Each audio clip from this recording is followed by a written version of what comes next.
Dahil sa nangyari dito kay Jeremiah Gray at Jamie Malonzo, asahan natin na gagawa ng mga malalaking trades ang Hinebra pagkatapos ng season na ito.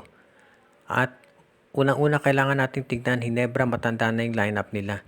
Ito si Tenorio at si Dillinger, 40 years old na yan. Ito si Japet, si Christian Standhardinger, mid to late 30s na rin.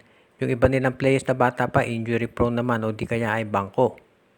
At nakikita natin yung rotation ni Coach Tim Cone, paikli na paikli at napipilitan nga siya minsan na gamitin yung bench players katulad nila Jason David, Bon Pesumal. At ito si Rasco, mabuti si Rasco, maganda pinapakita. Pero yung ibang players nag-i-struggle talaga at inconsistent. Alam natin ito si Stanley Pringle, hindi na talaga katulad nung dati ang laro niyan. At itong si LA Tenorio, ganun na rin.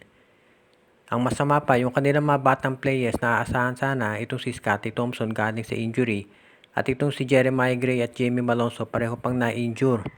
So maraming problema ngayon ang Barangay Hinebra, at pagdating ng off-season na ito, kailangan na silang mag-isip ng mabuti. Sa ngayon, maraming fans ng Hinebra ang nagsasabi na nalugi sila doon sa pag-trade kay Jeremiah Gray, kapalit si Javi Gomez de Leano. Dahil ngayon nakita natin kung gaano kahusay maglaro itong si de Leano, samantalang ito si Gray ay palaging nasa injury list. Itong si Arvin Tolentino ang husay din ngayon dito sa Northport, samantalang si Malonzo na injure na naman.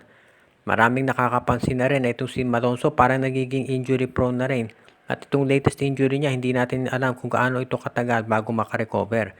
Sana naman ay makapaglaro na siya doon sa next game nila sa TNT. Pero kung malalahing injury, kailangan mag-isip-isip na Barangay Hinebra na kumuha ng mga panibagong players. So sino ba ang kinakailangan ng mga Hinebran players ngayon? Unang-una dito sa guard situation nila.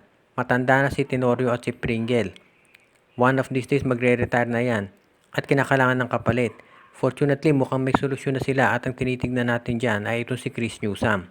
Kapag naging unrestricted free agent si Newsome, pwede na siyang pumunta sa Barangay Hinebra at malamang ito na ang papalit dito kay LA Tenorio kapag nagretiro na. And of course, alam natin na marami pang ibang guards ng Hinebra na pwedeng bitawan katulad ni Bon Pesumal. Para naman magkaroon ng space dyan, itong si Chris Newsome. Isa pa, kailangan ng Hinebra dito sa small forward nila dahil wala na itong si Aljon Mariano, hindi na nagagamit. Pwede siguro si Rasco sa ngayon na nagagamitin nila pero kailangan pa nila ng isang player na pwedeng pandagdag dyan. At syempre dito sa power forward nila, kailangan magdesisyon na Hinebra kung mananatili ba dyan si Onwubere o ite-trade na nila.